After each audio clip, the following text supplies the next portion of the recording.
नमस्कार साथियों, मेरा नाम विशाल यादव और आपका अपने YouTube चैनल मैथ्स कैरियर में विशाल यादव में स्वागत है। तो आइए अपन आज समय और कार्य के नेक्स्ट टाइप की बात करेंगे। नेक्स्ट टाइप का मेरा जो क्वेश्चन है वो पहला ये है आपका, ए और बी मिलकर किसी काम का 19/23 भाग करते हैं। मतलब ये है कि ए और बी जो काम करते हैं वो किसी काम का 19/23 भाग समाप्त करते हैं। बी और सी मिलकर उसी काम का 8/23, बी और सी मिलकर उसी काम का 8/23 भाग समाप्त करते हैं। आप एक बात पर फोकस करेंगे, जब भी हमें हर सेम दिया हो, अरे जो भिन्न होती है A/B है तो ये आपका हर होता है ना, ये आपका अंश होता है। तो जब भी हमें हर सेम दिया हो तो उसे कुल कार्य मान लेंगे। कहने का मतलब ये है मेरा, यहाँ आपका ए और बी दिया है, यहाँ आपका बी और सी दिया है। मान लीजिए आपने अभी रेशो नहीं पढ़ा, मैंने पढ़ाऊंगा रेशो। ABC का रेशो 1:2:3 है। तो मैं इसमें आपसे पूछता हूँ कि सी का हिस्सा बताओ कितना होगा, तो आपका जो आंसर होगा वो 3/6 होगा। बात कुछ समझ में आई मैंने क्या कहा? 3 सी का हिस्सा है, जिसका हिस्सा पूछता है उसका ऊपर आता है, और टोटल 3, 2, 5 और 1 6। तो सी का हिस्सा कितना होगा? 3/6। इतनी बात क्लियर है। और दूसरी भाई मैं यहां भी ये कहना चाहता हूँ, ABC मतलब इस पूरे हिस्से में ABC के अलावा थोड़ी है कोई। ए है, बी है, सी है, 3 ही तो व्यक्ति है, और कोई थोड़ी है। तो जब हर सेम दिया है, हमें तो हर सेम दिया है ना, जो कुल काम होता है वो नीचे तो आता है। बात समझ में आई?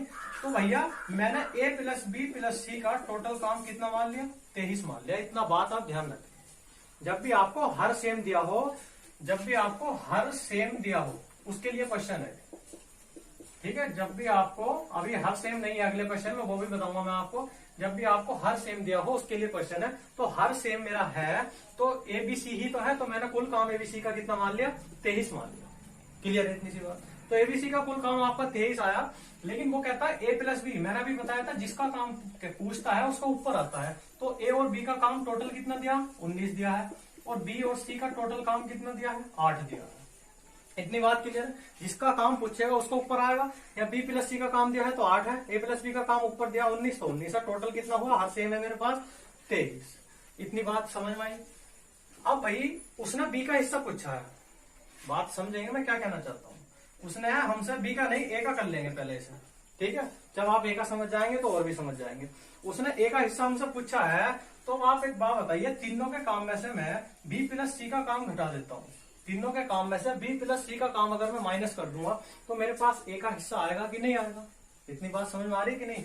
तो A का हिस्सा कितना हो जाएगा? 23 - 8। तो 23 - 8 कितने होते हैं? 15। तो मेरे पास जो A का हिस्सा आया वो 15 है। अब मैं अपने रुपए में से, क्योंकि मुझे और किसी के हिस्से की जरूरत नहीं है, मेरे पास टोटल जो ABC का हिस्सा है वो मेरे पास है, जिसकी मुझे जरूरत थी, ठीक है। और मुझे जिसकी जरूरत थी A के हिस्से की, वो भी मैंने निकाल लिया।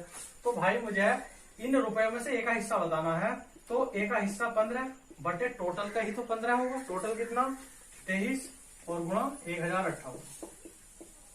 तो 23 चौका 92 और 8 5 13, 13 बचे 38, 23 चौका 92, 23 छक्का 138। तो किसकी गुणा करने में? 15 छक्का 90 का 0 हासिल लो, 15 चौका 60 9 69। तो 690 रुपए मेरे पास किसका हिस्सा है? 690 रुपए मेरे पास A का हिस्सा आ गया। A का काम निकालना है। टोटल काम में से B+C काम घटाया तो A का काम आ गया। देखेंगे, ये आपको यहाँ देखना है कि किसका काम कहाँ से आएगा। अगर C का पूछता तो तीनों के काम में से A+B का घटा देते तो C का काम आ जाता। फिर A और C का जोड़ के उसे तीनों के काम में से घटा देते तो B का काम आ जाता। तो इस प्रकार मेरा 690 रुपए किसका है? A का हिस्सा आ गया। नेक्स्ट क्वेश्चन है, नेक्स्ट क्वेश्चन है मेरा, नेक्स्ट क्वेश्चन है जब हमारे हर असमान, ये तो था जब आपका हर सेम दिया हो, ये आपका है जब हर असमान हो, सेम ना हो। तो लिख लेंगे इस बात को, ये जब हर सेम है, ये हर सेम नहीं है। वो कहता है A और B मिलकर किसी काम का 2/5 भाग, कितना? 2/5 भाग। और B और C मिलकर उस काम का 3/4 भाग समाप्त करते हैं। तो पहला क्या करेंगे, आप इसके हर सेम कर लेंगे, क्योंकि यहाँ A और B है, यहाँ B और C है। तो मुझे इतना तो पता है कि दोनों पार्ट में ABC के अलावा और चौथा व्यक्ति कोई नहीं है। तो हम क्या करेंगे, पहले इनका हम हर सेम कर लेंगे। हर सेम क्यों करते हैं? ये तो आपको ज्ञात है कि जो टोटल काम है वो हमारा नीचे आता है। तो इनका हर सेम करेंगे तो इसमें कितने की गुणा? 4 में। जब इसमें 4 की करी तो ऊपर वाले में भी 4 की होगी, और इसमें कितने की गुणा 5 की, तो इसमें करी तो ऊपर वाले में भी 5 की होगी। तो 5 या 15 बटे 5 चौक 20 और 4 दूनी 8 बटे 5 चौक 20। अब मेरे पास इसके हर सेम है, यहाँ 8 बटे 20 काम करते हैं और भी, और यहाँ बी और सी 15 बटे 20 काम करते हैं। तो यहाँ भी आपका 20 है, यहाँ भी आपका 20 है, मतलब तीनों मिलकर हमारा कितना काम करते हैं, 20 काम करते हैं। और ए और बी कितना काम करते हैं, ए और बी आपका 8 काम करते हैं, और बी और सी कितना काम करते हैं, बी और सी आपका 15 काम करते हैं। अब आप ये देखेंगे कि जरूरत किसकी है, तो जरूरत सी की है। तो अगर मैं तीनों के काम में से ए और बी का काम घटा दूंगा, माइनस कर दूंगा, तो किसका काम आएगा, सी का काम आएगा। ये सब बातें मैंने आपको बता रखी है, डिटेल में बताने की जरूरत नहीं है। तो 20 में से 8 गए तो सी का काम कितना आया, 12। इतनी बात क्लियर है। तो 20 में से 8 गए, सी का काम 12 आया, तीनों का काम मेरे पास है, तो मैं सी का हिस्सा निकाल सकता हूं। तो सी बराबर 12 बटे टोटल कितना है 20, और कितने रुपए हैं टोटल, कितने रुपए में से 3800 रुपए में से बांट दिया, तो गुणा 3800। 1 0 से 1 0, 2 6 12, इसकी गुणा कर लेंगे, 6 0 6 48 का 8 हासिल 4 6 18 और 4 22। तो 2280 रुपए मेरे पास किसका हिस्सा आ गया, सी का हिस्सा आ गया। नहीं बात समझे भाई, मेरे तीनों के काम में से ए और बी का काम घटाओगे तो सी का हिस्सा ही तो आएगा ना। और मुझे किसकी जरूरत है, सी के हिस्से की जरूरत है बटे टोटल हिस्से की जरूरत है। टोटल बटे 20 था, तो 12 बटे 20 गुणा कितने रुपए में से 3800 में से गुणा 3800, सोल्व कर लिया, 2280 2280 रुपए किसके आ गए, सी के आ गए। इसी प्रकार अगर इसमें मान लो ए का निकालना होता तो तीनों का काम में से बी और सी का काम घटा देते, बात समझ रहे हैं। उसके बाद एक आ जाता तो ए और सी का काम घटाते तीनों के काम में से, तो बी का आ जाता। मतलब ये है कि आप सोल्व कर लेंगे, मैंने आपको कंसेप्ट बता दिया, क्लियर है। नेक्स्ट क्वेश्चन पर चलते हैं। तो दोस्तों नेक्स्ट क्वेश्चन है मेरा, ए और बी एक काम को 12 दिन में समाप्त करते हैं। ए प्रथम 14 दिन कार्य करता है और शेष कार्य को बी 9 दिनों में समाप्त करता है। तो ए और बी अलग अलग काम को कितने दिनों में समाप्त करेंगे। तो क्वेश्चन पढ़ लिया होगा आपने, लेकिन इसको ध्यान से करेंगे। ऐसा क्वेश्चन अक्सर एग्जाम में पूछा जाता है, शायद आपकी बुक में ऐसे क्वेश्चन है नहीं है, मुझे मालूम नहीं है, लेकिन जो बड़ी बुक है उनमें होंगे। तो मैंने ये मान लिया कि ए की एफिशिएंसी ए है और बी की एफिशिएंसी बी। ए की एफिशिएंसी ए और बी की एफिशिएंसी मतलब कार्य क्षमता को वही मान लिया कि ए की एक दिन में ए काम करता, बी एक दिन में बी काम करता। वो कहता है ए और बी काम को 12 दिन में समाप्त कर सकते हैं। तो ए अगर मैं कुल कार्य निकालना चाहूं तो क्या 12 गुणा ए प्लस बी करूंगा कि नहीं करूंगा। ए और बी 12 दिन में किसी काम को समाप्त करते हैं तो दोनों मिलकर एक दिन में ए प्लस बी काम करेंगे, और कितने दिन में करते हैं, 12 दिन में। तो 12 गुणा ए प्लस बी टोटल काम हुआ कि नहीं हुआ, मैंने बताया था कुल कार्य बराबर एफिशिएंसी गुणा नंबर ऑफ डेज होता है। तो ए प्लस बी एक दिन में कार्य करते हैं एक, और कितने दिन में काम समाप्त करते हैं, 12 दिन में। तो 12 गुणा ए प्लस बी टोटल काम हो गया। अब वो आगे जो बात करता है, कभी कभी लैंग्वेज में दे भी देता है, कभी कभी नहीं भी देता। कभी कभी वो दे देता है कि यदि, लेकिन उसने यहाँ यदि नहीं दिया, तो ये बात आपको खुद ही समझनी है कि ए प्रथम 14 दिन कार्य करता है। यदि ए प्रथम 14 दिन कार्य करता तो कितना कार्य होता, 14, क्योंकि मैंने एफिशिएंसी ए और बी मान रखी है। तथा शेष कार्य बी 9 दिन में करता है, तो कितना, 9 दिन। अरे बात समझ में आई कि नहीं आई। वो कहता है ए प्रथम 14 दिन, तो कार्य 14 हुआ ए का, शेष कार्य वो बी 9 दिन में करता है, तो कितना हुआ, प्लस 9 बी। इसी कार्य की बात कर रहा है वो, और कुछ नहीं है। इसी कार्य को इस रूप में तोड़ दिया उसने, तो दोनों को इक्वल कर लेंगे। तो 12 प्लस 12 भी बराबर 14 प्लस 14 भी, तो 14 में से 12 गए 2, और 12 बी में से 9 भी गए 3 बी। तो ए बटे बी बराबर मेरे पास कितना आया, 3 बटे 2। तो ये उसकी कार्य क्षमता आ गई जो मैंने ए और बी माननी थी, ए की ए बी की बी माननी थी कि नहीं माननी थी। तो ए बटे बी कितना आया, 3 बटे 2, ये इसकी एफिशिएंसी कार्य क्षमता है। मतलब ए एक दिन में 3 काम करता, बी एक दिन में 2 काम करता। अब आप टोटल काम चाहे तो इधर से निकाल लो तो भी वही आएगा, टोटल काम चाहे आप इधर से निकाल लो तो भी वही आएगा। अगर समझ लीजिए आपके टोटल काम अलग अलग आते हैं तो आपका सवाल ही गलत है। कोई भी चीज इक्वल बराबर में तो रखी जाती है। इक्वल का मतलब क्या होता है, बराबर, एक संख्या बराबर दूसरी संख्या बराबर, तो ये भी उतना ही होगा, ये भी उतना ही होगा। तो टोटल काम अगर निकाल लेंगे, कुल वर्क अगर मैं निकालता हूं तो भाई मेरे दोनों मिलकर एक दिन में कितना काम करते हैं, 5। कितने दिन करते हैं, 12। तो 12 गुणा 5 मतलब टोटल काम आपका 60 काम होगा, ठीक है। लेकिन वो कहता है ए और बी अलग अलग कितने दिन में करेंगे। तो ए एक दिन में 3 काम करता है, तो 60 काम को कितने दिन में कर देगा, 60 बटे 3 20 दिन में। उसी प्रकार बी का निकाल लेंगे, 60 काम टोटल है, बी एक दिन में 2 काम करता है, तो 60 बटे 2 तो कितने दिन में कर देंगे, 30 दिन। तो ए हमारा 20 दिन में काम खत्म करेगा और बी हमारा 30 दिन में काम समाप्त कर देगा। उम्मीद है कि समझ में आ गया होगा। नेक्स्ट क्वेश्चन पर चलते हैं। ए और बी काम को 10 दिन में समाप्त कर सकते हैं। ए और बी काम को 10 दिन में समाप्त कर सकते हैं। तो ए की एफिशिएंसी ए है, बी की एफिशिएंसी बी है। इतनी बात समझ में आई। तो कुल काम कितना हो जाएगा 10 गुणा ए प्लस बी। मैंने यहाँ भी ए की ए बी की बी मान ली। उसके बाद वो कहता है यदि, इसमें उसने बोल दिया यदि ए की कार्य क्षमता को 2 गुना, ए की कार्य क्षमता पहले ए थी अब 2 गुना कर दें तो ए की कार्य क्षमता कितनी हो गई 2a हो गई, दुगनी हो गई।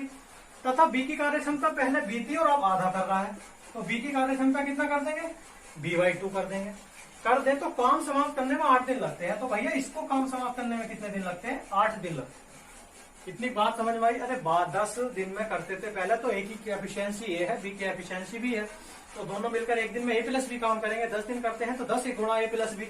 अब वो कहता है ए की कार्य क्षमता पहले ए थी अब 2 गुना कर दो तो 2a हो गई। बी की कार्य क्षमता को आधा कर दिया मैंने तो बी की कार्य क्षमता b/2 हो गई, पहले बी थी।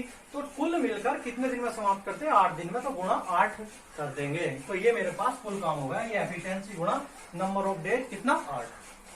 सोल्व कर लेंगे इसको। 10a प्लस 10b बराबर 8 दूनी 16a प्लस 2 चौक 8 4। तो 16a माइनस 10a कितना हुआ 6a और 10b माइनस 4b 6b।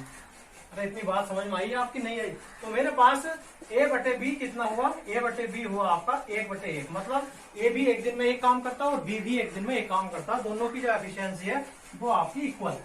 कोई बात नहीं, इक्वल आए कैसी भी आए उससे कोई फर्क नहीं पड़ता। अब कुल काम निकाल लेंगे। दोनों इधर से निकाल लो चाहे आप इधर से निकाल लो, लेकिन जो इजी होता है उससे निकाल लो।